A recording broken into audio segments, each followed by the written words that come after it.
Good evening, everyone. Simon Jacobson here. I welcome you all. And in the spirit of the famous statement that we live with the times, the Jews have always been living with the times, and the times means not the New York Times, but the chapters in the Torah that we read during this time. And we look into it for spiritual guidance and direction, insight, based on the premise that the Torah is a blueprint for life, a spiritual blueprint, a psychological and emotional blueprint that helps illuminate the crevices of our own psyches. So whatever challenge we are facing or issues that we are struggling with, or for that matter, even not just our difficulties, but also our joys and our celebrations, that too needs that sometimes direction to celebrate and smile in a healthy manner.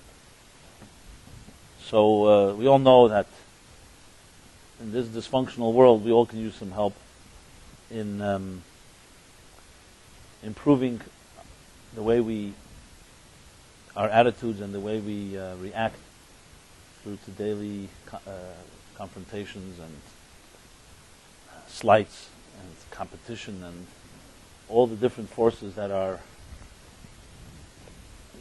that assault us on a constant basis. So we've all developed sophisticated and maybe not so sophisticated defense mechanisms to protect ourselves.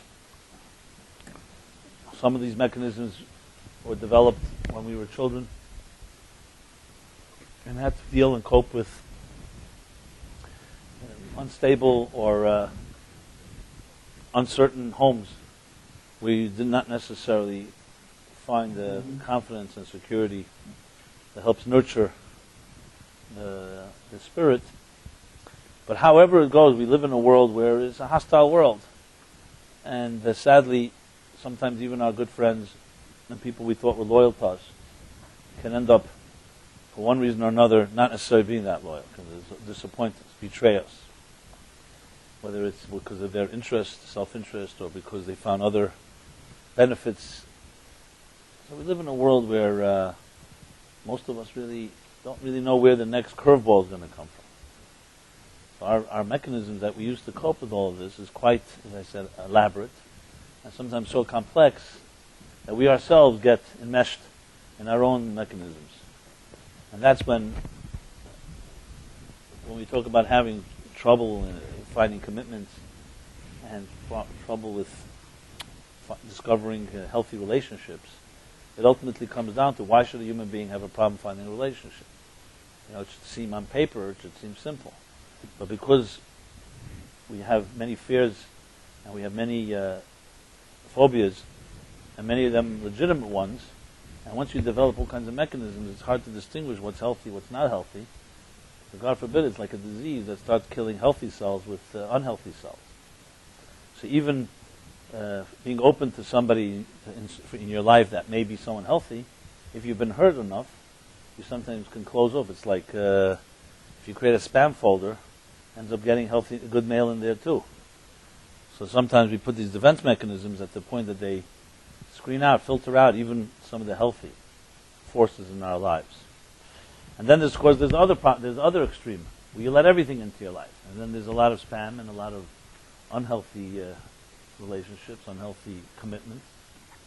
So bottom line is, in one word, it's a mess.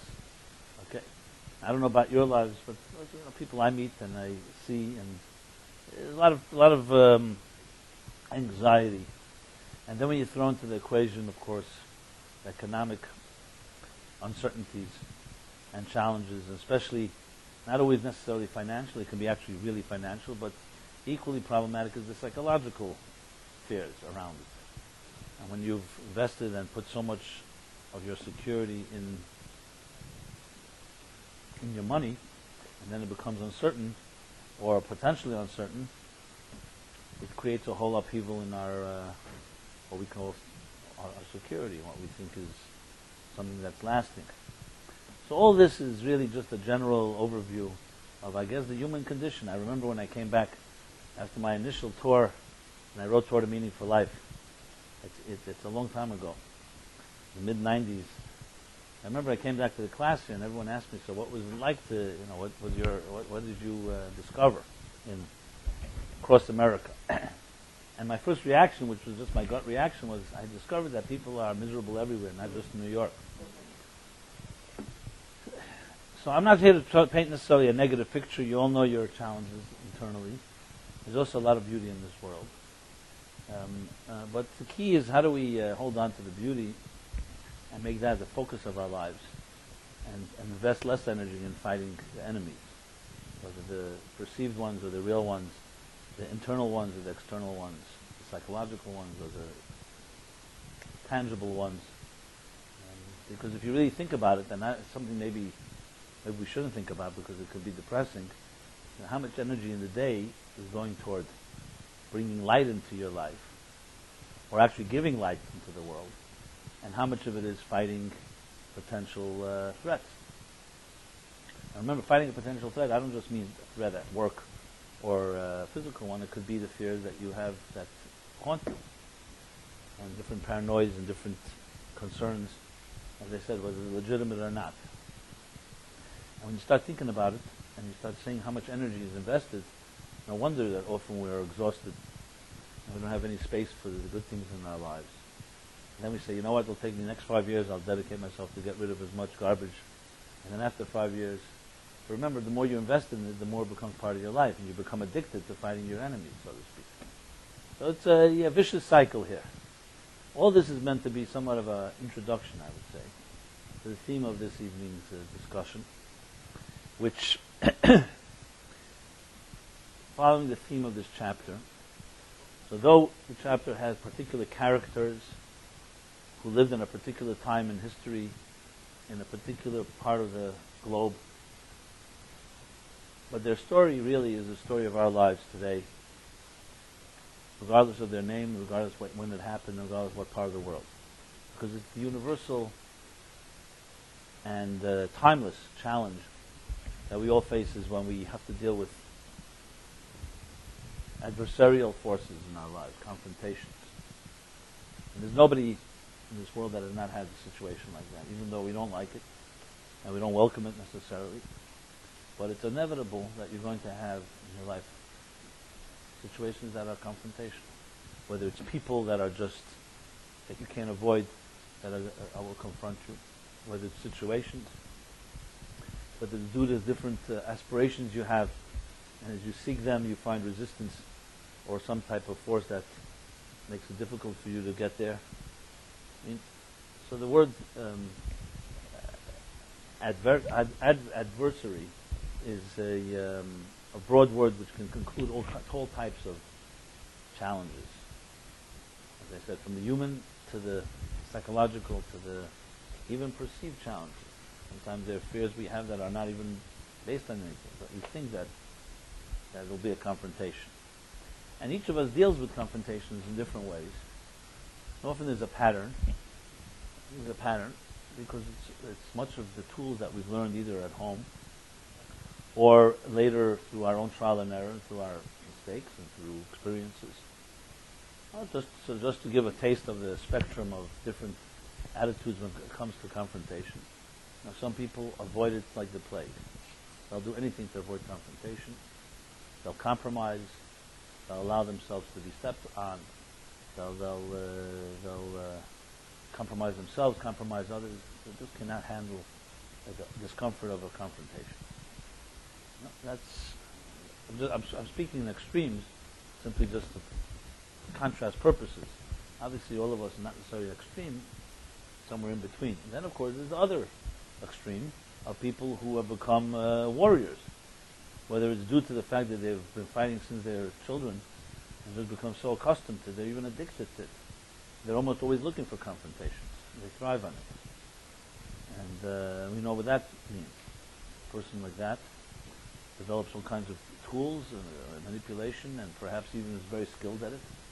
And you don't want to meet a person like that either, because they're basically sharks.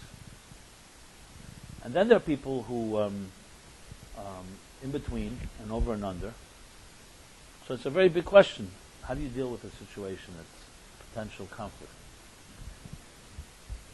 Do you appease? Do you compromise? Do you negotiate? Do you retreat? Do you yield? Or do you battle?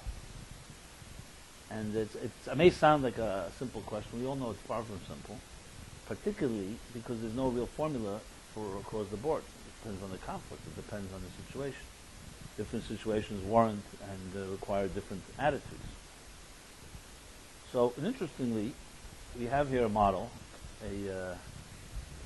a archetype or prototype of a template for this for the issue of challenges and confrontations. And if you read the Torah in general in this context, looking for its personal relevance, you'll find every chapter has its theme. You know, the chapters, for example, later will be in chapter Exodus, the first chapter, Shmos. Its theme is dealing with pain and suffering and bond and Mitzrayim and all forms of constraints. So one of the themes in this chapter is dealing with confrontation.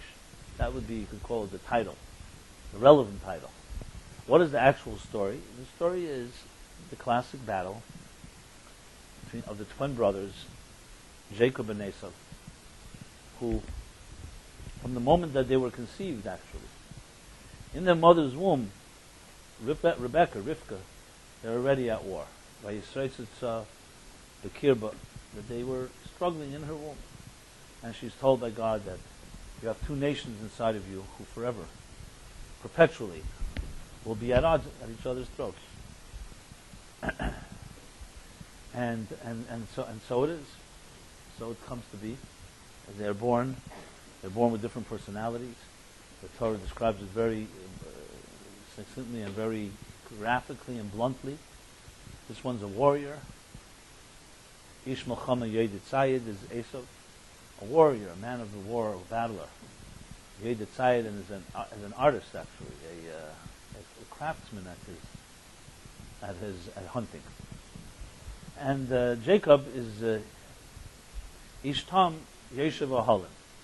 He's the so-called the wholesome one, scholar, person who's an internal person. So if a warrior is going out there and conquering and driven by conquest, his is more introspective, more of a meditative, more of a spiritual person, if you wish. This is not, by no means should be interpreted as one is good or one is bad. There are two personalities that exist, and when tempered and when balanced, they both play a role. Because we live in a world that you need to have a certain element of warrior in you, because it's an untamed world. And if we didn't build shelters and didn't protect ourselves, we're exposed to the elements, whether it's natural elements or unnatural elements, that can hurt us. So there's something to be said to be able to fight the battles that you have to fight. However, you don't want to become identified with it to the point that that's all you are, as a warrior. On the other hand, the Jacob personality is the personality of really the one that focuses on what the purpose of life. And even after you fight your battles and you win, what do you do then? What is life about? The scholar is the introspective one. But the Torah pits these two against each other, or you could say history does, God does. As I said, even in their mother's womb, they are two adversarial forces. And in reading their story, you really can read the story of your own life. Because these two forces are within us, outside of us. Everywhere you turn, you'll find a Yaakov and a Esau. You need to be able to so-called decipher and strip the characters from their immediacy of when they lived or where they lived and their names even, and understand them as universal archetypes. And in that sense, you can apply that to any situation. And their story is the story of our lives, and their confrontations are confrontations of our lives, to the extent where they also reconcile in this week's chapter. So before we get into the psychological and personal universal message, a little detail about what actually takes place in their lives. So as I said, they are born and conceived in struggle, and then continue to live a life like that. And the story is told, as we discussed a few weeks ago, how Jacob actually fools his brother, gets his blessings, gets his first birthright and then the blessings, and that whole episode, which of course infuriates Esau. But their battle didn't begin with that, because as I said, even in their mother's room they were at war. They were just, personality-wise, adversaries. Say adversaries or adversaries? Okay, good. Everybody said that. That was very good. You should make a clip for that on YouTube. You know, adversaries or adversaries. I know with the Caribbean, you can say Caribbean or you can say Caribbean, right? Or is there a vote on that too? Is there a consensus? Huh? Good. So, when you look at their story, as I said, different aspects of it are reflected in our own situations. I'm going to focus obviously on the confrontation part. So we have that Jacob then has to escape, and for 20 years actually leaves his homeland, his parents' home. He also finds and builds his family there, which is another story of its own. But he leaves Israel and travels back to actually his roots, where Abraham originated from, a corrupt world where he has other confrontations with his father-in-law and so on. And then after 20 years returns. So last week's chapter concludes with those 20 years, where in those 20 years he had married, built a family, and he's now returning to Israel, unknowing what's going to happen with him and Esau. So this week's chapter opens in that moment of suspense, where after 20 years of his brother who's fuming at him for what he had done, and in general, as I said, they were constantly at war with each other, psychologically and philosophically and emotionally. Now, Jacob comes. And what does he do first? So the chapter begins, Vayishlach, Yaakov Malachim, he sends messengers ahead of him to see what's going on with Esau. He doesn't want to be surprised. So he sends messengers wisely to check it out. Scouts. Check out what's the mood of Esau, what's Esau doing. And they return, I'll just translate loosely here what he says. And he tells his messengers, please tell my brother that your servant your servant Jacob, he humbly calls himself like a servant, humble type of a certain acquiescent voice, that I've lived with my love and Gati, with my father-in-law Laban. I built a family, and I own now a lot of property. He impresses him with his wealth. Okay, and then continues, and I'm coming to greet you, my brother, and send you my best regards. And I hope I find pleasure in your eyes. So Jacob is anticipating, obviously, he knew quite well what might come. So he sends his messengers to speak to his brother, and he also makes the point that I have wealth, and I have a whole so-called army even. The messengers return and they say, we came to your brother, and he is marching toward you with 400 men, 400 soldiers. And David continues how Jacob gets terrified. Jacob became very fearful, and he begins to prepare for war because his brother is marching against him. And then the continuing story is how he first splits up his family and his caravans, so that if there's a war, they should each have their own place to protecting them. He begins to strategize. And then the Torah continues in the chapter how he begins to pray to God. And it's interesting, the prayer he uses, he says to God, I have been humbled by all the good you've done for me, all the blessings you've given me. And as a result, in a sense, he's trying to invoke God's compassion through his humility, that God help him deal with this, protect him from Esau and this war. That's the first thing he does. Second thing, the Torah continues, he sends a new set of messengers with gifts to Esau, his brother, to appease him. So we have here, prepares for war, he prays, and he tries to appease him with some type of gift, flatter him, some type of gesture that perhaps Esau will respond to. And what actually indeed happens, what happens actually is that Esau, when he does see his brother and sees the appeasing gift that he sent, the Torah says his heart does open up, and he actually reconciles. So instead of, they did not have to end up going to war. The result of Jacob's efforts, Esau and Jacob embrace. So there are two opinions, whether it was a complete embrace, it was a full heart and not full heart, but bottom line, there was an embrace, it was definitely not a war. And finally, Esau says to Jacob, why don't we come and live side by side in peace, since we've made up and we have reconciled. And that's more or less how the story ends, when Jacob says to Esau that the children are young and the sheep are tender, we're not really ready to come. You go ahead and we'll come slowly. We'll travel and one day we will meet up again. It's not so relevant to the story that I'm addressing here. I've discussed this in previous years. Essentially, Jacob was basically saying, I'm not ready to live side by side. Right now you've been compassionate. I don't know what will happen if we start living side by side. The children are young, the sheep are tender, we're too vulnerable. And Rashi explains from the Medrash that Jacob was essentially saying, you go ahead, I'll come slowly.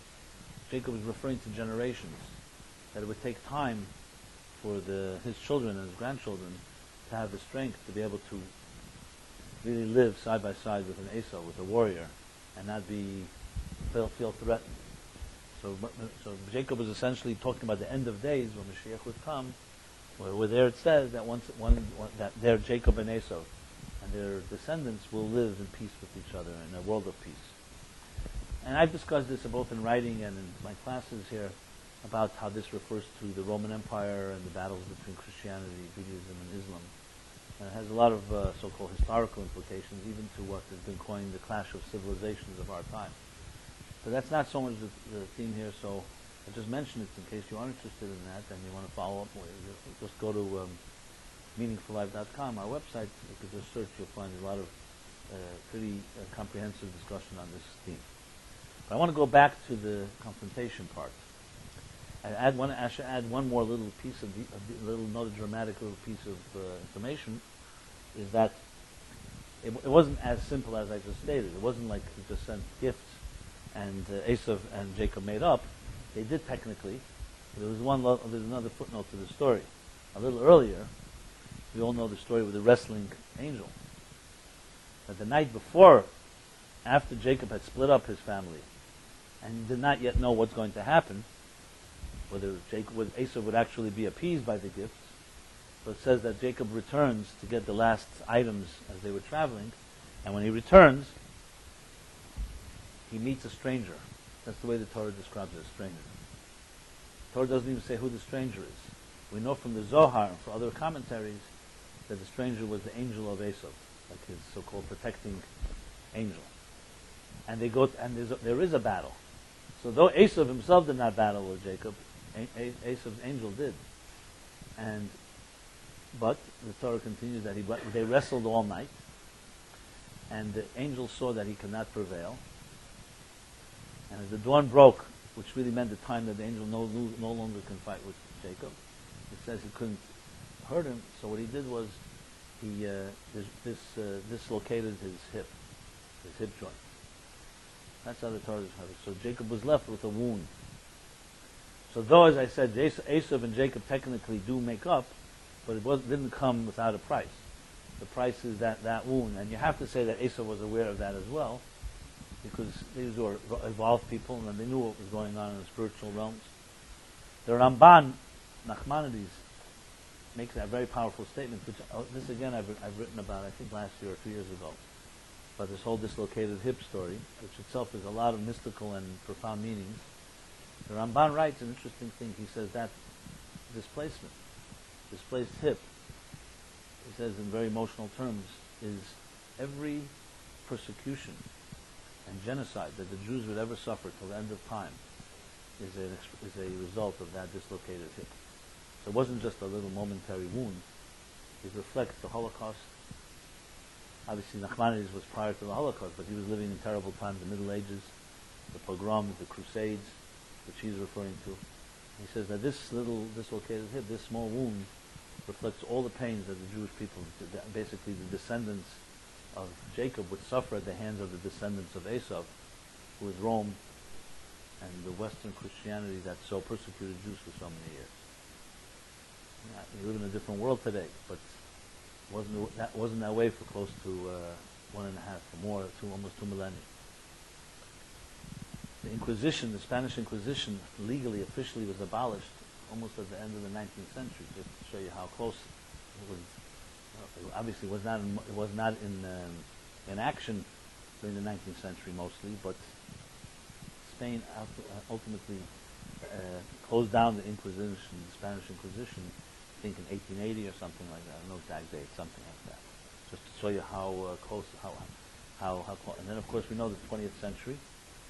So though the Nazis were not per se religious, but many scholars argue that without Christianity, and I don't just mean Pope Pius, without the climate of anti-Semitism for almost 2 millennia of demonizing the Jews, it would never have been possible to create such a climate that 100 million Germans would just go along with it easily. So, but this is another discussion also for another time. I've written about this. And just mentioning it all just to point out to you how this chapter has really quite a lot of historical and cosmic significance. But to go back more to the theme here, the issue of confrontations. So we find that what Jacob did was obviously the wise move. He prepared in every possible way, from one extreme to the next. He prayed, so that's like so-called a religious response. You know? The other extreme, he prepared for war, and he did the middle thing as well. He tried to appease him, which is a form of reaching out. So you learn from this, obviously, that wise people, when it comes to confrontation, make sure they cover all the bases. You don't just try one thing, you make sure everything is lined up, because you never know best case scenario, worst case scenario. So maybe this is the first time you have in a business plan a best and worst case scenario. Jacob, worst case scenario is war, the best case scenario is prayer, and he doesn't have to do anything else. And that middle scenario ended up being that prayer plus his gesture, appeasing gesture, all seemed to have worked. Maybe it also helped that there was the deterrent of war, because I'm sure Esau was not stupid and understood that there's a war in the back as well. So maybe just knowing that also caused them to compromise a bit. So maybe it was all three things that ultimately resulted.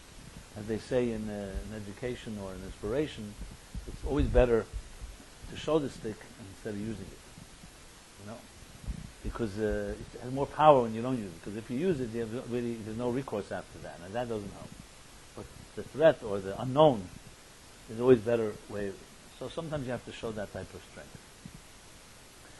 But it's more complicated than that, because it all comes down to, ultimately, as I said before, the situation that we're in.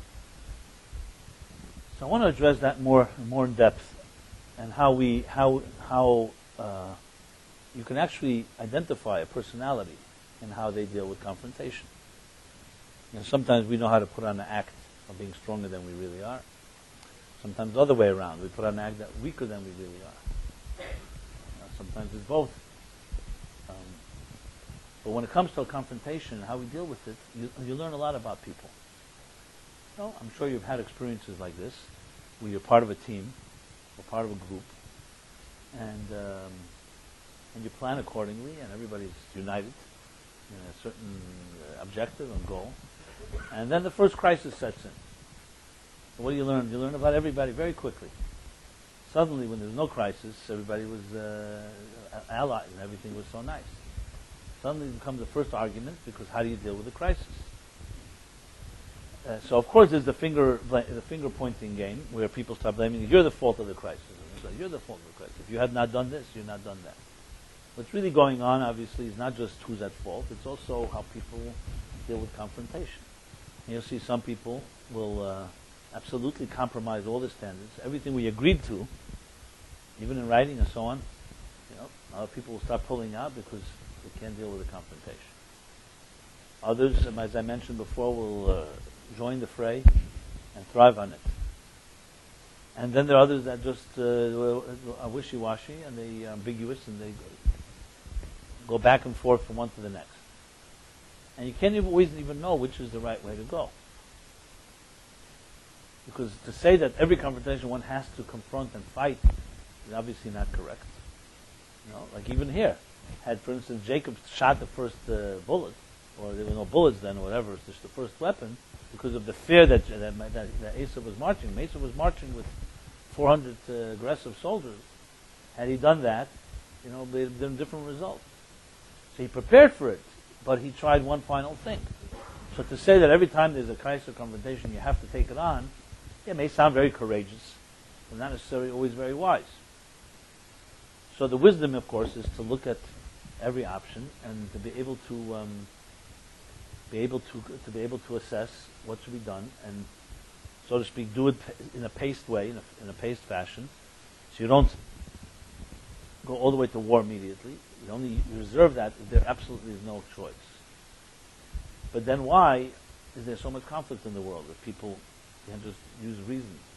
I mean, many people read the Bible, they read Jacob's story, but even if not read Jacob's story, this doesn't require rocket science to know that there's a confrontation. Why not just do that in a positive way? Why don't people attempt other attempts, and people go to war easily, some easier than others? And of course, above all, this question applies to relationships. How many relationships in crisis use these methods? Why is it that relationships so fall apart? Not because all the methods have been tried. The ultimate reason that we don't use our reason, frankly, to solve problems and deal with confrontation is because you lose your reason when you get emotional. As soon as there's fear, you do not start thinking straight. It's easy to sit here and talk about this in a theoretical way, and everyone, of course, makes sense. First thing you do, you send scouts to find out what's going on. That doesn't work, you start preparing. You don't like it, you prepare for war. You separate your family, you make sure strategically you're in the best position. Then you pray, and try to have God intervene, or at least give you the strength to deal with it, and maybe some miracle. And then you appease. It's a very simple procedure. How many people you really know do this when they're dealing with confrontation? So what's going on? Why can't we have that simple lesson? The answer, as I just said, is because once confrontation comes, what happens? The first thing it does is it drives fear in our hearts. Even here, the Torah readily acknowledges. It doesn't say Jacob was, this is the interesting thing about the Torah. It doesn't talk always positively even about its own heroes. It says he was terrified, basically. It says, Vayira Yaakov Moed. If you're just wondering, it doesn't just say he's afraid. It says he's very afraid, very frightened. Moed in Hebrew is very. So the Torah puts Jacob, you could say, why was he so frightened? God was blessed until now. Where's his trust in God, his faith? Because the Torah wants to acknowledge and tell us it's important to know that people get afraid. As I said, use this as our story. People get afraid, even in Jacob, when there's a confrontation. That's a natural thing, because it's an unknown. You don't know what's going to happen. Will you be attacked? Will you be hurt? There's a family to protect. Yeah. Then, of course, he got sober and figured out we got to do something about it. He didn't let his fears consume him. So there you go. Right there is a lesson. Had the Torah not said that he was afraid, you say, okay, Jacob is Jacob. He's unique. He's able to stand in the face of an enemy and not blink and prepare. But the Torah does not say. It says he absolutely was afraid. So it's very clear that fear takes over. And once fear takes over, the mind goes. That's the bottom line. It's like no different than any other bias, maybe even worse than other biases. The Torah says, "Sheichid ya'aver einei chachamim." Bias, self-interest, blinds the eyes of the wise and distorts the tongue of the righteous. Even though they're wise, the wisest person, buy him off or he has some interest in the result, can no longer be objective, period. There was no more objective person in history than Moses. The humble man stood before God, and nothing could buy him. Yet when it came to pass judgment on his own family, brother or sister, he recused himself. Which of course is part of his truthfulness, because even though he wasn't aware of it, he said to himself, it's impossible that my brother and sister, somewhere I will be biased. And here's a person who was accountable and looked at himself, and even no one asked him to recuse himself, he recused himself, period. He would have been completely trusted. But somewhere in his unconscious, he knew that's the nature of the beast. We are biased when it comes to family. Some people are biased for the positive, some for the negative, but we're all biased. That's the bottom. So Moses chose to recuse himself. So when it comes to fear, rest assured it's even more than just bias, because fear takes a whole different picture inside of us. Because it's very hard to assess how fearful person are you? How insecure are you? One of the hardest questions to answer. First of all, most people don't even acknowledge they're insecure. It takes a lot of years of therapy or a lot of pain to even come to that point. It's a very vulnerable and difficult statement to make that I'm insecure. Because even to acknowledge it to yourself and to acknowledge to what extent it is not a simple thing. So when some confrontation comes your way, what's happening really, if you want to know the complex dynamic that's going on, is suddenly you're exposed to a situation that you weren't prepared for. You're not in control because there's another force at work now, potential opponent, and you don't know what that person's going to do. So all your fears start working over time, and it starts really, so who you truly are is going to be exposed there. And being that you don't necessarily want to acknowledge or have acknowledged or are self-aware of all your own fears and phobias and insecurities, obviously it's going to be very complicated, because how secure are you really? Remember, the more secure you really are, the better you're going to be able to deal with it. Number one is the fear won't completely consume you. It won't shape everything in your strategy.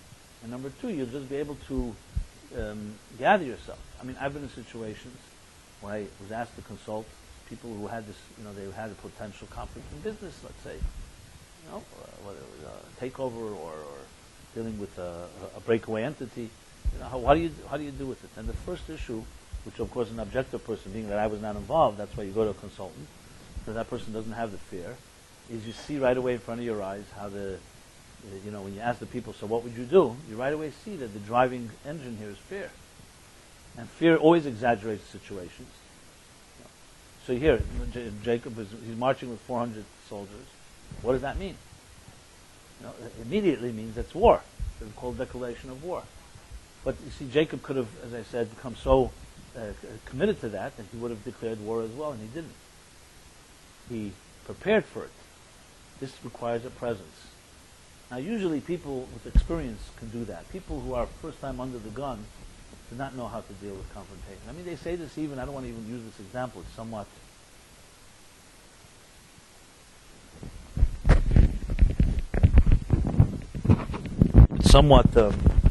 maybe even frivolous, this example of see people who have experience in the Super Bowl or in the World Series, that the fact that you were once under that pressure and you played in that situation gives you the ability. Sometimes you watch a tennis match, and you're just watching it can make you can drive crazy. Your nerves are at edge, and you're nail biting the situation, and you wonder how could they even serve and have composure.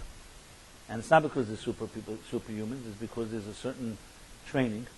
And after a while, when a soldier trained enough, the first time there's a shot, experience gives you the confidence to be able to handle it. But that can only come with experience. So obviously someone in a situation who's had confrontation and has come through it has a lot of wisdom to bring and a lot of advice to bring to people who have never been there. And it's not just seichel and wisdom, it's a lot of experience. Experience knowing psychology, knowing the worst situation, but also knowing the best situation. Because we all know, as I said before, the power of a deterrent. Just the mere fact that Esau also knew that Jacob had an army was not a small factor. So that factor that he let him know that he has that army, plus the appeasement, was the secret between winning or losing. Had he not done it somewhat different, a little different twist, and it wouldn't have worked. So the first thing that we have to acknowledge is this, like this verse, Vayir Yaakov Mod, the fear element, which really means the power of emotions in our lives. Which, on one hand, emotions are a great tool. We all want to be people who are in the moment, or present, as they say, emotionally experiencing something. We live in a world where a lot of people are called out-of-body experiences, where their head is detached from their emotions, and don't allow their emotions to fully express themselves for whatever reason. That's also, by the way, through fear. But I could just speak for myself. I remember, as a younger man, I thought that intellect was a very powerful force. And as I grow older, I feel it's quite overrated. I know you may find this a little odd, but yes, that's what happened. And I can tell you, I remember a few epiphanies, so to speak, a few experiences that drove the point home to me. I remember early on in my so-called career, so I was teaching this class in Brooklyn in my home. It was a smaller group, as I mentioned last week, the whole evolution of it. And one evening, a fellow came to the class, and he brought along, I guess, a date. And they were sitting at the table. There was maybe 7, 8 people at the table. And I saw that the woman, the date he brought along, was not very happy to be there, to put it mildly. And of course she took it out on me somewhat. Not that I had brought her there. And not that I, later I found out that she didn't even know she was coming there. He said, I'm going to take you to a great place. So I think she's going to some show or some restaurant or some, I don't know what. He brought it to me. So she was not exactly, as I said, ready for this. What she would call this ultra-Orthodox rabbi sitting there. And this.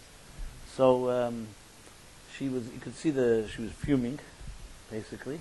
Later I gave it to him over his head, obviously. I said, well, you don't do such a thing. He said she would never have come if I asked her. So that to me was not exactly a good excuse. That's exactly the problem. She wouldn't come because it's not manipulation. But in a strange way, you'll see from the story, I would never ever advise him or anyone to do that, but in retrospect, something interesting happened out of this, and you'll see in a moment. So she was there, and then the table was open to questions, and it was more of a more intimate group, so a lot of back and forth.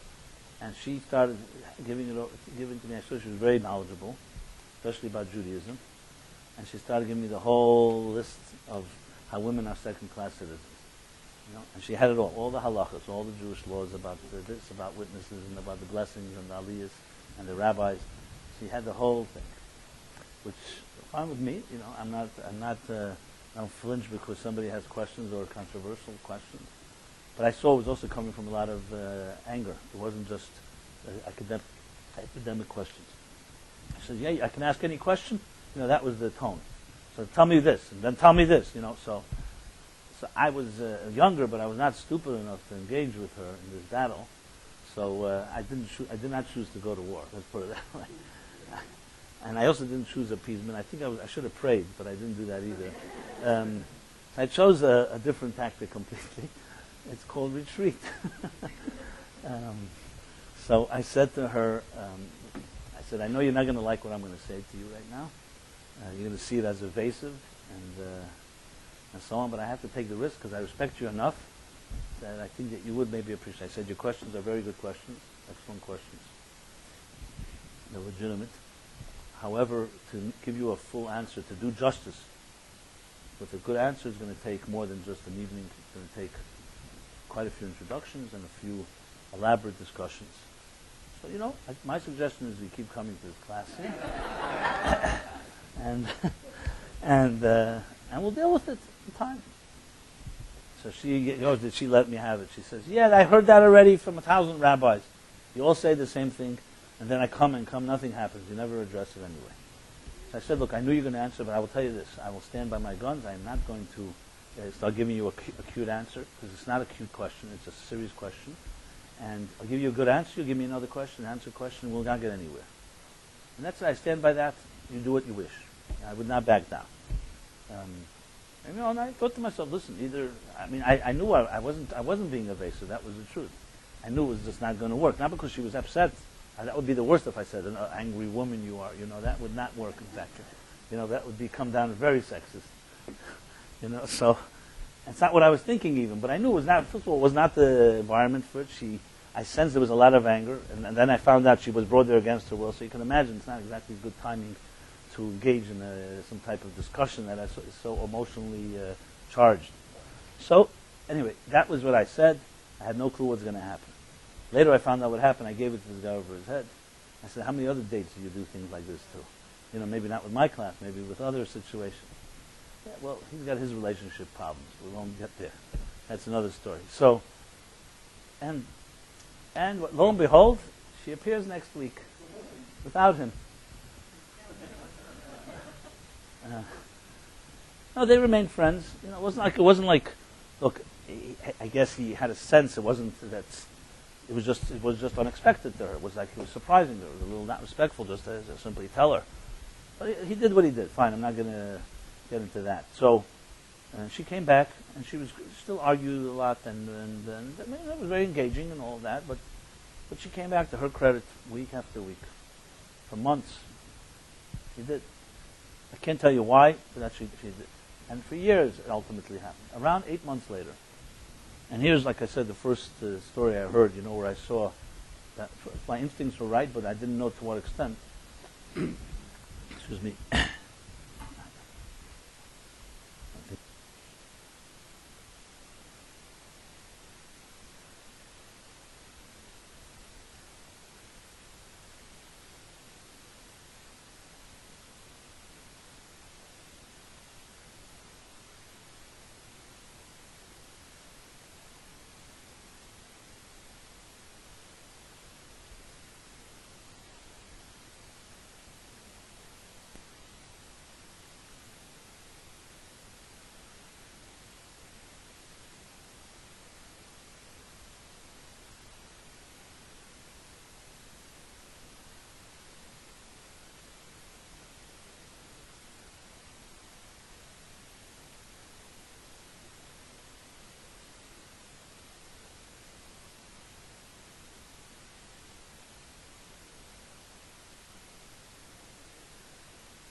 To think. Yeah? Okay, maybe.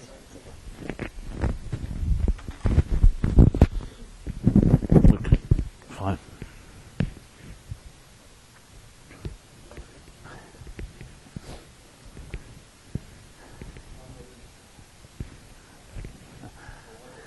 And now's the people here that are missing. Look, they all ran to the cookie jar.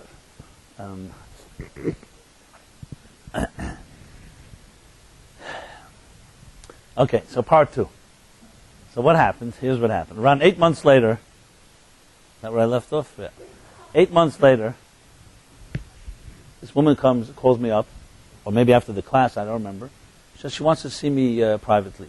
So she said to come to my office. So she came and met me in the office, and she opens up her heart, her soul, I guess, and she says, this is completely without any, I didn't ask anything. She said to me, you probably realize I'm quite angry. I said, well, now that you mention it.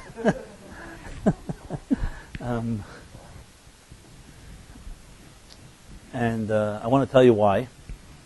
I want to tell you it's not directed to you. She remembered vividly the first time she came to the class. She mentioned the details. She says, I'm not going to go into the graphic details for obvious reasons.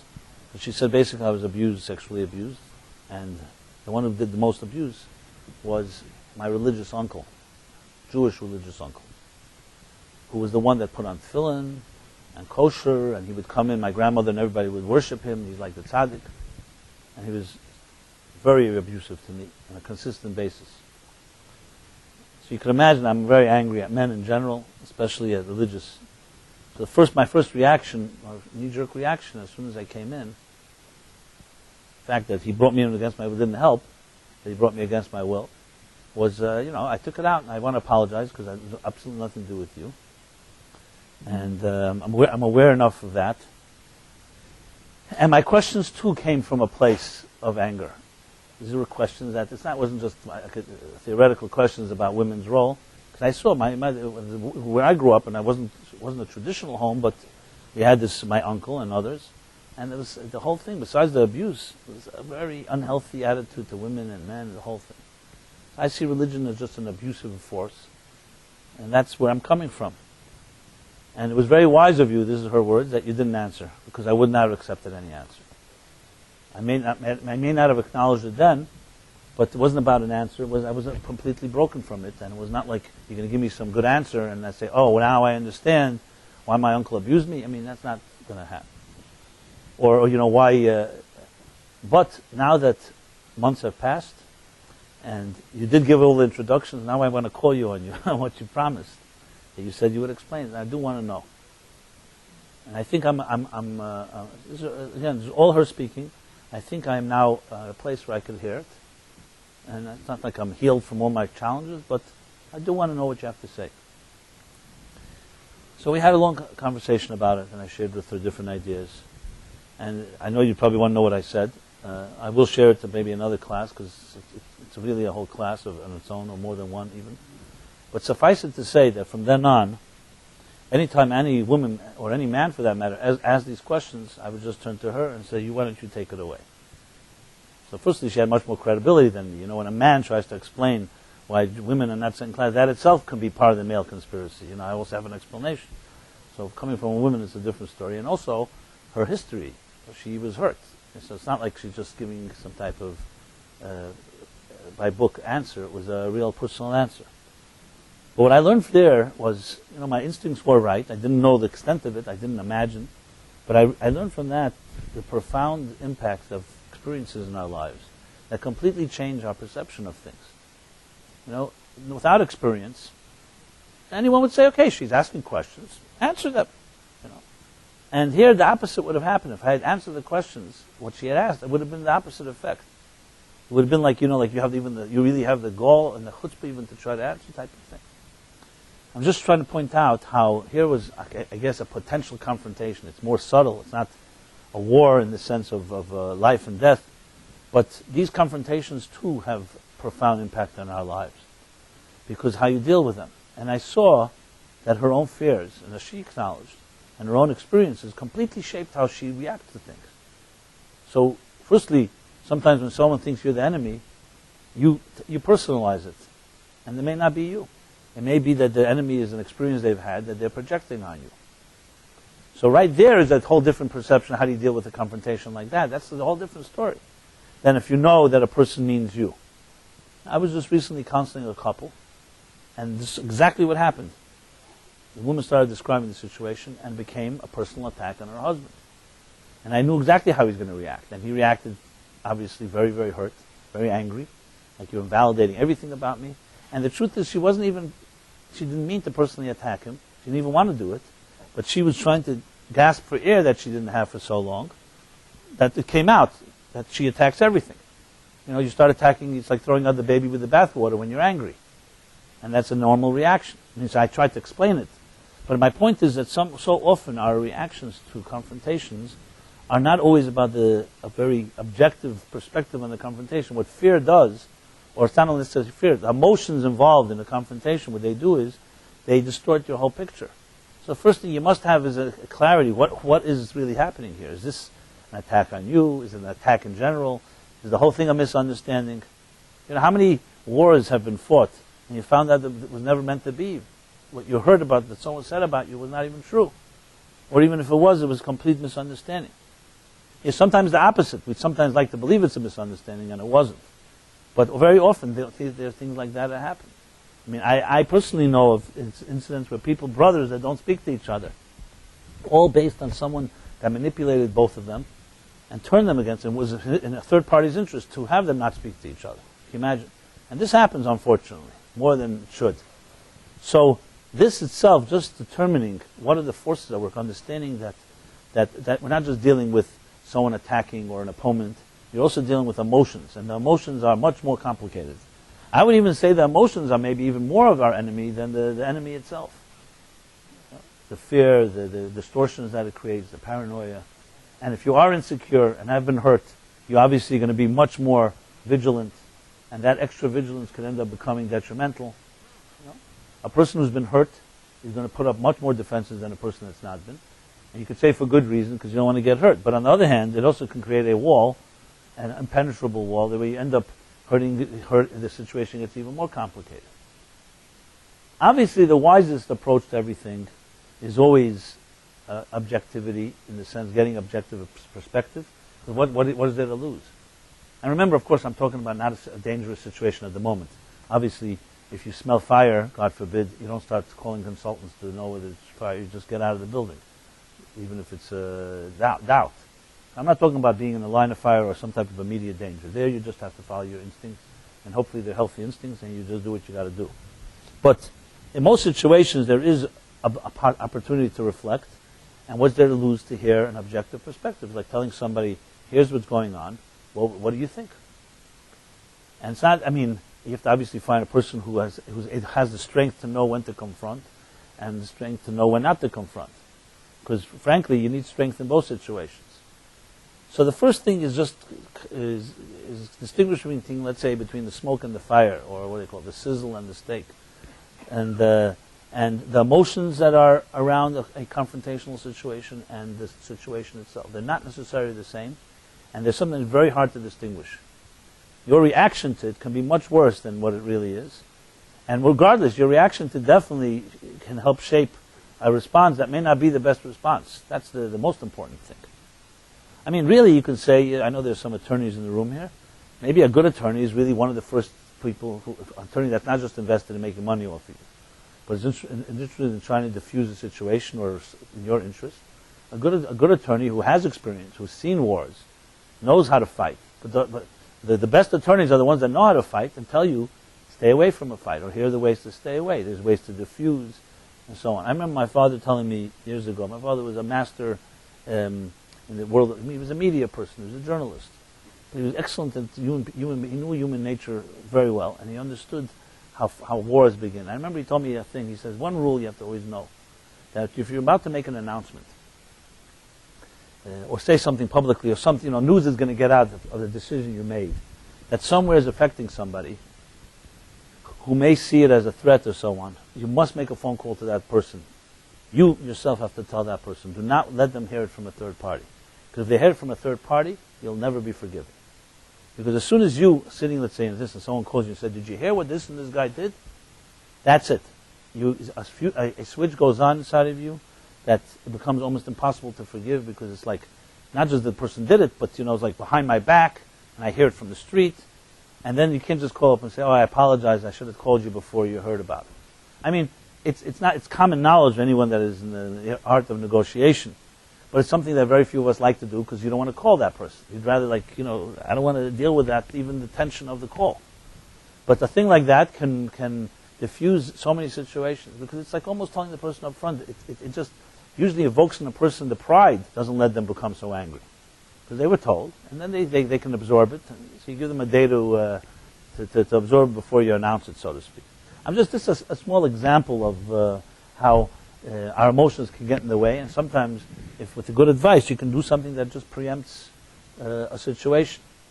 So when you look at this whole episode here, confrontation, I said the first thing is this emotional thing that affects us. I wanted to tell another story which is similar, but to some other extent, that taught me that it's not about the mind, it's not about telling people. Look, when you tell a child, for example, comes running to his parents and says, I'm scared to go into the room, or it's dark, I think there's a monster in the closet or something.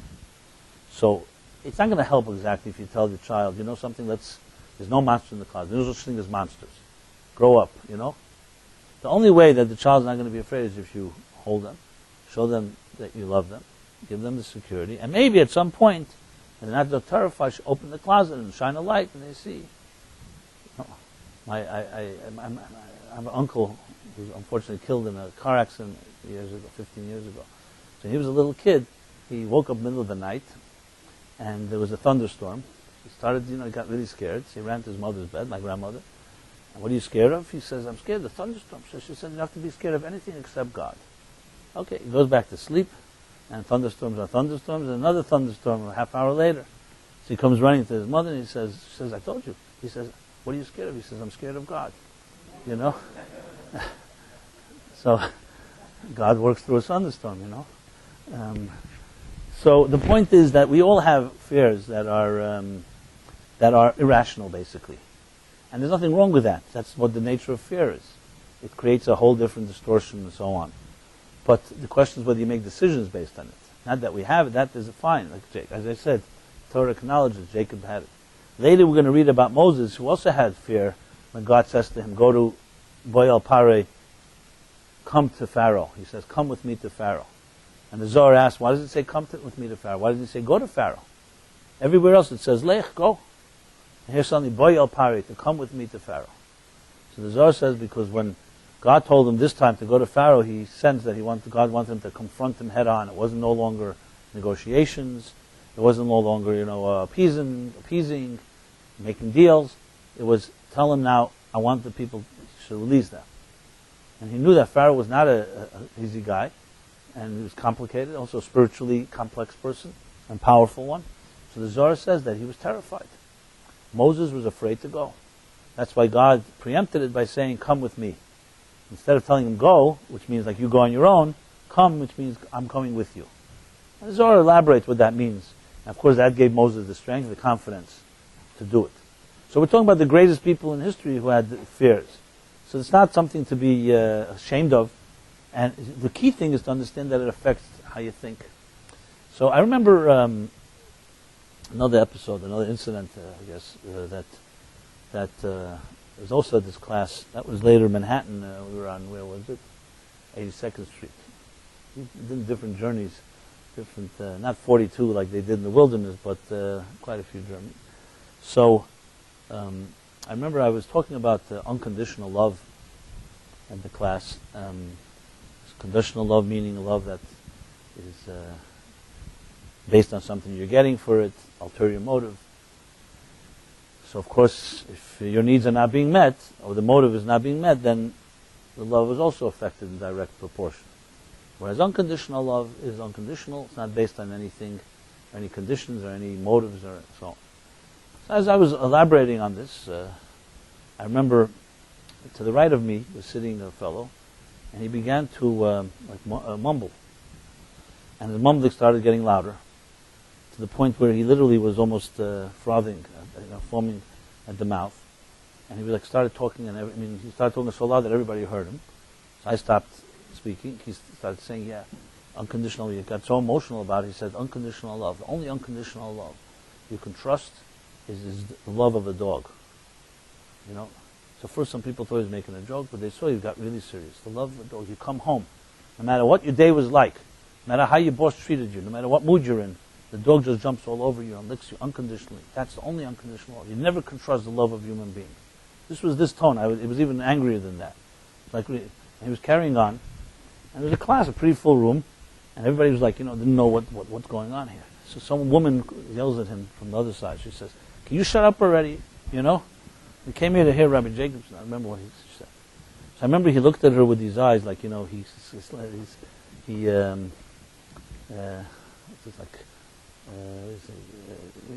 eyes turned into slits. What's the word? Squinted.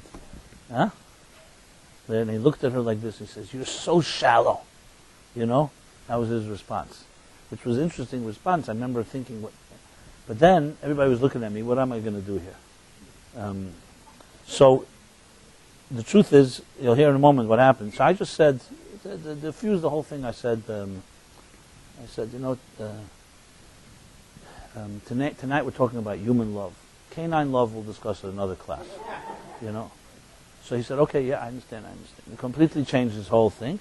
because I didn't invalidate it. I just essentially said, that's not the theme of this evening. And that was it.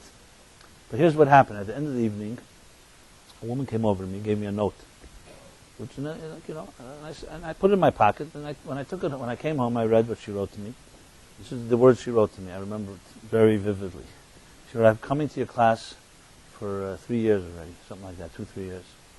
And I've learned many things, but tonight I learned more than anything how you treated him with dignity. Biggest lesson I learned tonight." I shouldn't explain why. That was what she wrote, which of course was very touching to me. It was a compliment, but I'm not sharing it to toot my horn. I'm sharing it for the point. And it was, it was easy to use him as a parody. I could have made fun of him, or even a sophisticated joke that he wouldn't have even picked up, maybe. But that was obviously not who I am. I'm not doing that. Even though it was like he was. I mean, I would say definitely was not a. What's he talking about? I don't even know. But I will say, however, that I remember when I was much, much younger, and early years when I first learned about real abuse. Thank God I grew up in a relatively functional home. I say relatively because everything's relative, right? As they say about the 5 Jews, what do they say? That the 5 Jews, Moses taught that everything is the law, and Jesus taught that everything is love, and Marx taught that everything is money, and Freud taught that everything is sex, and Einstein taught that everything is relative. So relatively speaking, I grew up in a healthier environment, and as a result, honestly, I was naive, very naive. It's hard to imagine when you have not been around something and you've never seen it, and you're not yourself really in that place, to understand certain types of abuse. It's just unfathomable. It's still unfathomable to me, but now I know it's a reality and I know I can't deny it. So I remember a guy came to me, and I was in my mid-20s, young guy, very green about many things. And I was really giving the class, this informal class in my home, and people would come to my office then. And the guy came to me, and he said to me, and he was like twice my age. So I was firstly even uncomfortable. He's coming to me. One thing, I'll teach him some Torah, but he's talking to me about things that were like, out of my league, so to speak. But he felt, I guess he trusted me, so he spoke to me, and he said to me, he said exactly the same words. He said to me, "I want to tell you that I learned love from a dog." Remember, that's exactly what he said to me. I didn't know what he's talking about. I thought this is like, I don't know what he meant. And then he said to me, I had a father who was alcoholic, and he would beat us when he'd come home. He beat my mother, and I was the oldest, so often I would go make sure he hits me, not my mother. I would offer myself. And with a chain, and again, I don't want to go into details, but he said sometimes I was such pain, and so bruised, I would go outside to sleep in the garden, near the kennel. I guess they lived, I don't know where they lived, and the dog would spend the night with me. Basically just, there. And I learned love. That's where I learned love. It was the only love I learned about that was unconditional. Now, when this guy said it, I didn't necessarily remember that particular story, but I never forgot that story either. And I said, you never know, people can say things that are completely, you may think are completely off the wall. And, I'm speaking in class, and suddenly he's carrying on about canine love or whatever, unconditional. And I'm not saying that he should have had an outburst or not. That's not my business to judge. But you learn from these things that what's going on in people's lives are much more complicated than meets the eye. That's why I say, I know I'm talking about extreme stories, and you could say, hey, what's relevant to us here? Hopefully nobody has anything close to this type of level. But I know from my experience that, firstly, that may not be true. And secondly, even if it's not in this extreme, we all have maybe a little subtler, but the forces that have shaped us are so profound that they do all kinds of crazy things that when you're dealing with a confrontation. And that's why we're very, very unreliable and probably very difficult for us to really know how to deal with a confrontation. And I'm not talking about a simple one. Simple one, obviously, if you can diffuse it, you can negotiate. I'm talking about when it gets complicated. We have wars that go on forever. It could be familial wars within battles of family. Now's the holiday season. I know people who are terrified of the holiday season. They don't want to even go see their families. All the confrontations involved. And then we learn how to fake it and smile That's that approach. And then you come a little older and you start saying, is that right? Maybe that's not right. Maybe I should confront it. All the conflict, that's on a personal level. And then there's all the other stuff. So this chapter is not just is extremely, I would say, indispensable one, because it just puts into context, even though, as I said, the advice is very simple. What does he do? Prepared for war. He prayed, and he appeased them. But it's not that simple when you have to actually apply it. It doesn't work that way when you get emotionally enmeshed in it. It's not at all that way. So what you learn from this, as I said, number one is all the forces that it brings out of you. And you usually gravitate to all kinds of not necessarily healthy tools, to ways that your parents solve problems, which is not necessarily the best way, or not solve problems. And that become a much bigger problem than the actual confrontation. See, Jacob was healthy. He was afraid. He was terrified, actually. But he sat himself down and said, listen, I'm going to have to deal with this. I'm not retreating. I'm not going back to where I came from. I'm going to Israel, and I'm going to stay there. And what do? And so he sat down and figured it out. Said, first thing, I got to protect my family. So he split them up, made sure that there be the minimum risk to any group. He prepared for war, because that has to be prepared for, even though I'm sure nobody wants to go there. And then the next thing is he prayed, which is interesting, other extreme. Usually a person preparing for war doesn't pray.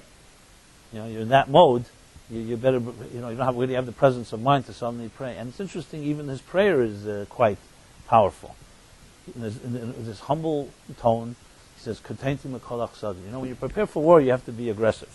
And you have to be ready to fight anything. And it's a whole mindset. And suddenly the same man, literally the same sentence, the same breath, speaks to God, I've been humbled by all your greatness, by all your chesed, by all the kindness you've done to me. Which is an enormous statement of strength, that he was a person who was able to transcend his fear. I don't think he had a consultant. There's no attorneys here, so I don't think that's part of the story. But he was able to consult himself, I guess. He was able to go back into his soul and think it through and say to himself, now, there's on one hand, I fight the war if I have to. On the other hand, I pray with humility. And then I appease. Completely three different mindsets. It's almost like three different people. You'd think the aggressive one goes to war. The so-called the timid one prays. And the appeaser is in general one of these hackers that knows how to, maneuver. Usually you have three different companies that do that for you. You don't have one company that does all three. But you see, the key thing here with Jacob, which is the lesson to all of us, above all, is he had bittul. It was not about him. See, the fear was about him. The emotions are about us. That's why they cloud our ability to make decisions. But once you get beyond that and you say, it's not about me, it's not personal, I need to know what's right to do here, and I want to get to the right determination, then things change. You see, the strength to go to war comes from the same place as the strength not to go to war, if it's the right thing to do. Because it's you making the decision. Very often you'll find, we need to find now a warrior for this situation. That's not necessarily the solution. And, sometimes you need to do it because the other side are fighting a war. But if you, for yourself, to really have the sanity to deal with confrontation, it ultimately comes down to that you are not the confrontation. As soon as you become too enmeshed, and you become the warrior, so to speak, instead of just going to war, because that's what needs to be done, that's where all the problems begin. And it's an extension of the fear, frankly. It's an extension of your investment in it. You become so involved in it that it's all about you. Only a person who's able to somewhat separate and say, I have a deeper mission in life. My mission is not just to win this battle. There's bigger things at stake. And then you have to determine, with those bigger things at stake, is it important enough to go to war for? Or is it not important enough? It's a whole different way of thinking about it. Again, I'm not suggesting that that's a reason to retreat. There are many times, you find in the Torah, Moses went to war and sometimes he didn't.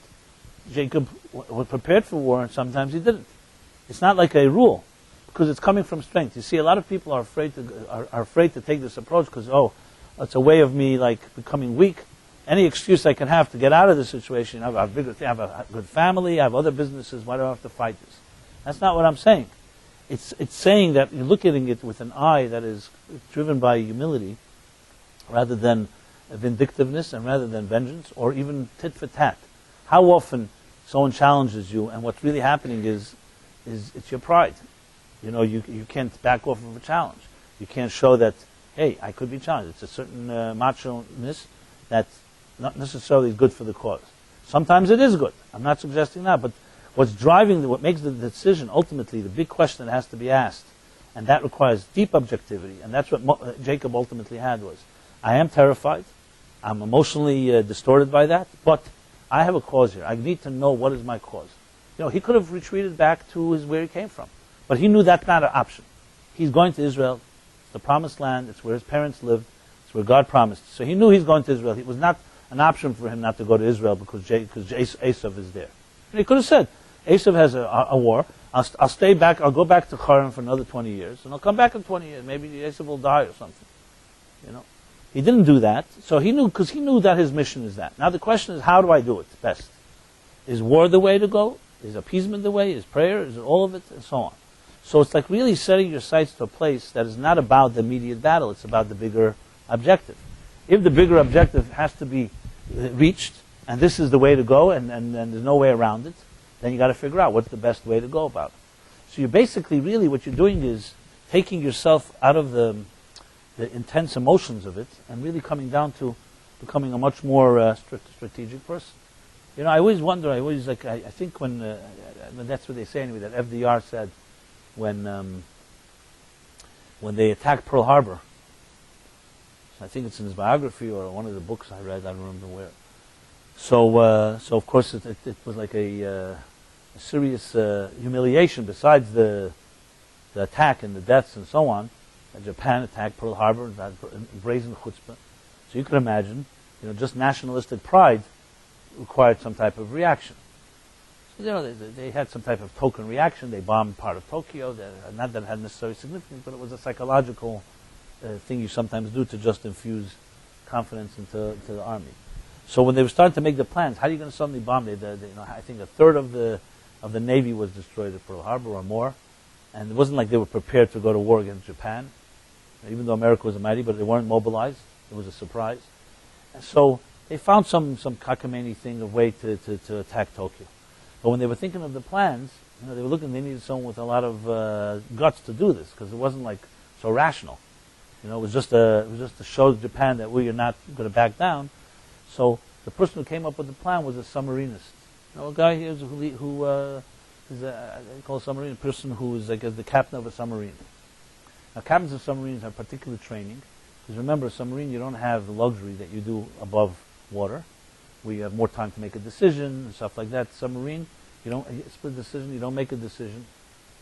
It's life and death, because you're underwater, and anything can happen when you're being attacked, etc. So it's a particular set of nerves that you require. So FDR reportedly asked who came up with this plan. So they told him a submarinist. So he said, I like submariners because they have no time for BS, and neither do I. Which really is, in a sense, you think about commanders in chief in war. I know we all have negative images about war, and I'm not suggesting we shouldn't. We're not looking to go to war. But you think people who have that commander in chief, they hear a report from the front, a terrible report, that their soldiers were massacred, that a battalion was destroyed. And the commander in chief, all he can do is build upon the data he's getting. He's getting such a report. How does he make a decision? Do you retreat or do you go forward? Now, if you ask the soldier in the front, you can't rely on the soldier's opinion, because the soldier is under fire, and for all the soldier knows they're all going to be destroyed. So you have a person who's playing with other people's lives, so to speak, but he was a man that was on the front once. We're not talking about no commander in chief did not fight. And there's just experience of having seen death in its eye, knowing the instincts and wisdom that he has to make a decision that can affect millions of people or hundreds of thousands of people. These are enormous places where human beings rise to the occasion. Sometimes mistakes are made, but you think what kind of pressure a person has to be under to decide split-second decisions like these, life and death. People still debate whether Truman was right to drop the atom bomb, 2 atom bombs in Japan. And I'm sure if there was CNN and all the pundits at the time, it probably would not have been dropped, because they'd be still arguing about it. This way it could have been done, blackout, nobody knew nothing, the next thing you know, the bombs were dropped. But the debate rages. Why? Because on one hand, with one decision, killed hundreds of thousands of people and maimed millions forever. I mean, I'm not making a case against it. On the other, what his generals told him is very simple. The Japanese will not surrender. They will be an agonizing death. I'm bleeding, and many more than hundreds of thousands will die, not one day, over the next period of time. You know, and Truman was a haberdasher from Missouri. He wasn't like a trained soldier or anything like that. I'm not taking anything away from him. You know, he was elected really, time of war. FDR actually wasn't elected. He took over the position. I mean, he was elected in the next election, but I mean, during the war, he just took over. He was chosen by the president, not an elected official. And he made this decision. You know, I can't imagine how he made this decision, but he had to make it. And I guess he weighed the two things. And no one would have expected that he ever was the person that's going to be the competent one to make the decision. But sometimes the position you're in, you have to rise to the occasion.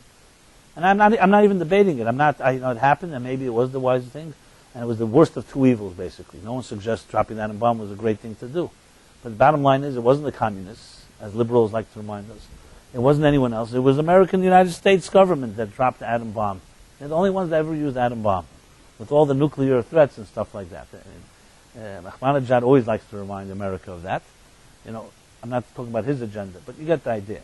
My point that I'm trying to make is that there are situations where, when you're under fire and you're in a confrontation, I'm bringing it back to us personally, there are so many emotions that get involved that it's almost impossible to really make normal decisions.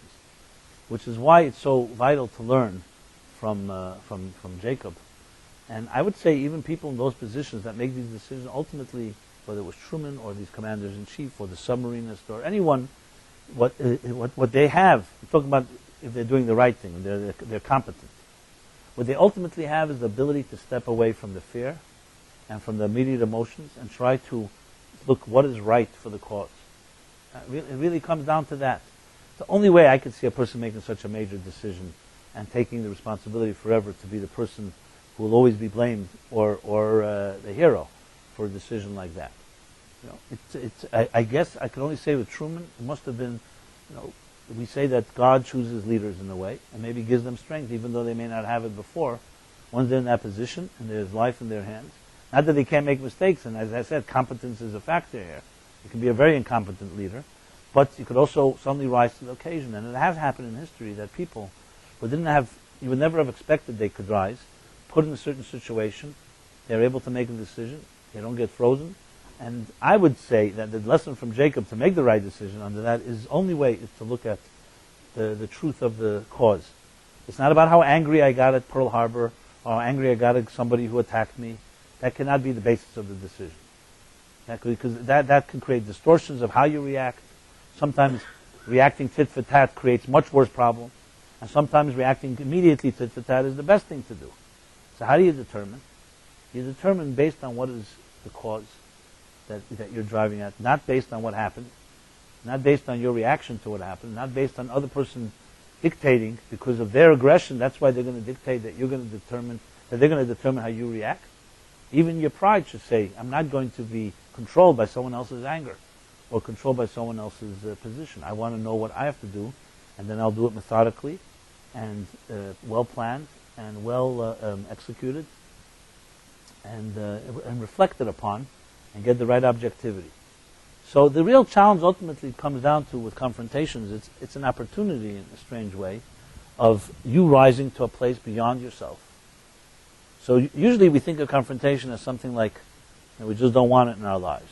It's unwelcome. But on the other hand, once it happens, it's a real opportunity to rise to become a bigger person than you are.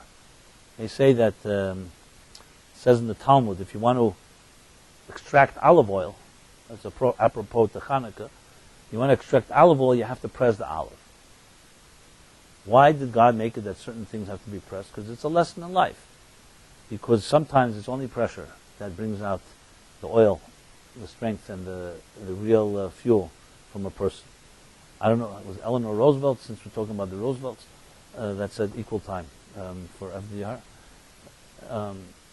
That said that, I don't know why they say it, but I guess a woman is like a tea bag.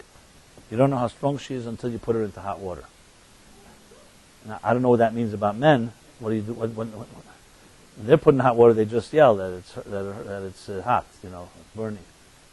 I'm not trying to be anti-men here, but that's the way the line goes. Is this a Torah-based concept or not? Well, Eleanor Roosevelt, I don't know what kind of authority she is, but she said it. I guess it's true to some extent. You do see it. Even in Jewish history, you find that all the challenging episodes in Jewish history, women were always the heroines. From Egypt, Hanukkah, Purim, and so on. You have them. I guess there's some type of vision or some type of resilience or strength that a woman may have that a man just doesn't have. Maybe things we can learn from. But the point is that no one welcomes confrontation just as Jacob did. Once it's there, one of the things that it does to a person is can hone and fine-tune who you are and what you stand for. And you have to sometimes fight for it. And sometimes fighting means not through fighting. Sometimes fighting is through getting what you want to get done, not through the fight. Sometimes the temptation is, I just want to get even. I want that person to really suffer, as they made me suffer. But if your intention is to get the goal reached, then there's something bigger than. And if the goal can be reached without that happening, that's always the wisest things. If you can get your goal and nobody knows you got it and nobody feels offended, that maybe is the biggest source of pride. But the problem is then there's no one to talk to about it. You can't tell anybody. So I don't know, that's another human quirk that we need to be able to tell somebody. What do they say about that story with God getting even with the Jew who was playing golf on Yom Kippur or something? That even though he shot a hole-in-one or something, he has no one to tell it to. So that's the curse. So you let it, it's like, so, excuse me. So I want to say on a concluding note, I wish upon all of us that we have the minimum amount of confrontations in our lives, especially the unhealthy ones, the ones that can destroy and consume you to no end. But at the same time, there are inevitably in life, because life is it's not a perfect world, there are going to be many confrontations. And you can really see the difference between people under the circumstances, under the gun. But that's not just about how we see ourselves, it's more importantly what happens, how we deal with it. And I think it's a great exercise. So maybe next time you have a situation like that, maybe try something new, especially if it hasn't worked in the past, your methods, your strategies, and maybe introduce somebody that you can speak to, someone that can just look at it another perspective, and think about some of these ideas about how our emotions become part of the problem. You are equally the problem, not just the what do we say, adversary? Adversary. Okay. I have a short memory. Let's just stick to adversarial situation. That's fine? That's safe. Yeah, stay away. Yeah, adversity is my adversity, right? Like that. And ultimately recognize from Jacob's approach in his prayer the katenti, the humility. A similar statement was made, actually quoting this by the Bala Tanya, the author of the Tanya, who in a few days we celebrate his liberation from prison. So he too faced with confrontation. And some of the greatest lessons you learn from great people is not when things were going well, when things weren't going well, how they behaved. So as soon as he came out of prison, and it was a prison that was a result of his own colleagues, other Jews, informing on him. It doesn't get worse than that. Sitting in prison because other Jews informed on you because of jealousy or other stuff. And who did they inform? They didn't inform like, American government. It was the Tsar government who could put you to death just like that. And he came out of prison. And he wrote this classic letter, which is published in Tanya, the second chapter of the fourth section of Tanya. And he begins with this verse in this chapter, because it was the week that he was liberated. He begins, Katenti mikol achsadim, I've been humbled by all the greatness that happened. And then he insists and tells his students, and himself of course, and everyone, do not gloat, and not go to the people that did this, and say, look, you see who won. And you can see a humility in that letter that's unbelievable. It's very similar to what Joseph did. That when Joseph meets his brothers, after years, 24 years that he was away, and why was he away? Because his brothers were jealous. They almost killed him. Instead, they sold him into slavery, threw him in a pit, sold him into slavery, and forgot about him. Told their father that he's dead. And that was it. They didn't even go search for him. So you'd think, after all those years, and Joseph rose to glory, became a leader, second in command, the viceroy of Egypt. And he finally meets, and they finally have their reunion. So you would think, I mean, at minimum, Joseph would let them have it a little. Instead, when they hide their faces, when Joseph exposes himself, when he says who he is, he tells them, he reveals his identity, and they didn't know it was him. He says unbelievable words. He says to them, they say, they were completely, how do you face your brother after what you did? There was no excuse. It was like, it's beyond, you can't even say, I'm sorry, it's so bad. So he says to them, do not feel that way. You did not do this to me. It is God that brought me here so that I could provide for you and the family. Because if I was not here, there would have been a famine, and we would all die from the famine. He had the presence to be able to not carry that grudge. And it says in the Zohar that because he was able to overlook, and I'm sure he had feelings, it wasn't like he didn't know what happened, but because he was able to overlook and look at a bigger picture and saw that a vision that because of him they were saved, basically. The nation was saved. It's true that as a result they ended up in bondage in Egypt, but as a result they also came out of Egypt a great nation. And he had that ability to step back and not look about him at his own comfort or discomfort. The Zohar says that in that merit, his children and grandchildren, it's unbelievable merit when a person overlooks. Now you could say, is that strength or weakness? You could say that's weakness. What do you mean?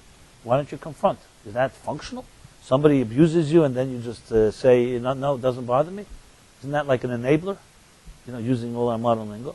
So it's true, if he was coming out of weakness and said it, and out of fear of them, then yes, that would not be healthy. But he was not coming out of fear. He was coming out of strength. He thought about it. And he made a decision.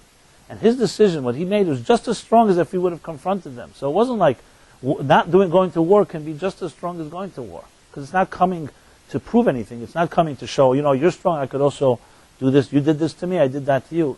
That was not what Joseph was interested in. He learned from his father Jacob. You have to look at what the cause is. And if the cause is right, Jacob didn't care, I'll appease him. And that'd be a cute, you could say, you appeased him? For history will say, you're a weakling. Why'd you appease him? You have to bribe him? Your brother? Why don't you go to war? Why don't you show him that you're strong and maybe he'd stand down? Because the bottom line was that he didn't really care how he's going to be perceived. He knew that he has a goal. And his goal will be met this way. Let him be appeased. Let him feel good about it. I don't really care. And bottom line is the goal is met. And he achieved it, and it came from strength. The complicated part is to know what is strength. Is the strength to compromise, negotiate, or to confront? And that's why we need some of the objectivity. So, in the context of all of this, as I said, hopefully we have these confrontations. But when we do have them, and many times even with ourselves, being harsh with ourselves or being nice to ourselves, or the same with others, all these rules, or I guess these formulas apply. So I hope we can all learn some stuff from these messages, and you can review it again and again. We'll have a chumash. You can look into it and read maybe other messages that I haven't mentioned here. And I'd be happy to hear if you find new, deeper, and other so-called insights. But it could really turn into a whole formula of negotiation, I guess, and mediation and confrontation, and maybe even not just on a personal level, maybe even on a global level. We're dealing with global confrontations. So, being that we're in the month of Kislev, which is, on one hand, the dark month, because prior to the miracle of Hanukkah, there was no oil, there was confrontation there too. And there too, they had to rise to the occasion. So Hanukkah's message is very similar to this idea. I'm sure we'll discuss it as the weeks go along. So I want to say in that spirit as well that we're actually planning a pretty interesting Hanukkah event here. I don't even know what to call it because it's not quite, it's a party, but it's more than a party because we're trying to do like the story of Hanukkah in three movements, as in like the despair or the darkness dealing with the confrontation, and then discovering some hope, and then fanning that hope into a big flame, which is really the story of Hanukkah, those three. So we're going to do it through music and song, and you're going to have the honor to hear me sing a little bit, and but not just that, and drums and narrative, quite interesting with the whole light experiences too. So I would definitely, last year the place sold out basically, so I would highly suggest if you want to participate, and I encourage you to do it as soon as possible. Just reserve your spot, and it should be a pretty memorable evening, I must say so myself. And I look forward to it. I'm going to have a rehearsal this week here. I'm going to figure it out. I never really did a rehearsal before. That's why I usually just wing it. But here I think one a little more choreography. I'm working with others, so I got to do it a little planned. I hope it doesn't disturb. I hope it doesn't undermine the effort. But anyway, that's in the spirit of all these things. And as you know, my goal with it is not just to have a nice party evening. That's always great, warm and energizing and noisy and all that, and good latkes and donuts and whatever else, beer. But above all, to go away with empowerment. To me, that's always the bottom line. If you can make people feel empowered and yourself empowered, and you can carry that into your life tonight and tomorrow, when we all go back to our so-called existential lonely space. I know I once said that in a place, and someone came to me, don't ever say that, it makes me cry every time you say existential loneliness. You know, said that Hadassah Kalbach, as a Kalbach, she told me that. So don't use that word. I don't use it when she's around. But if it makes anyone else cry, let me know, I won't use it. But when we go back to our so-called lonely place, and the place that you are with yourself and there's no one else there, so if any class or program that can empower us that spills over to that, that's to me the sign of true success. It's not about the moment, it's about the follow-up. Like a couple I counseled and they got married, and they said to me, they wanted to give me a gift. So I said, make a donation to Meaningful Life Center, it's fine with me. But I told them, just remember that maintenance contracts are much more expensive than getting the job done. Because that's where the problem is. Not the getting you married, it's what's going to happen afterwards. That's always the challenge, the follow-up. So, in the spirit of the Meaningful Life Center, that's our mission, is not just to do nice things, but also empowerment to the point where it becomes a perpetual impact. Which really means that just if I've inspired you in any way, your responsibility is to inspire others in the same spirit as I've been. We're all part of one chain. It didn't begin here. It began long before me, and hopefully we can just continue it and make sure it doesn't stop. So that's your responsibility.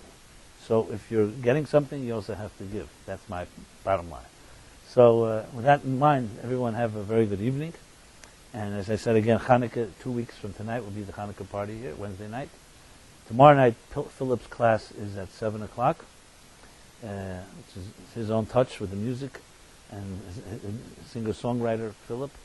And next Wednesday I shall be here again as well. So good night, everybody. Thank you so much.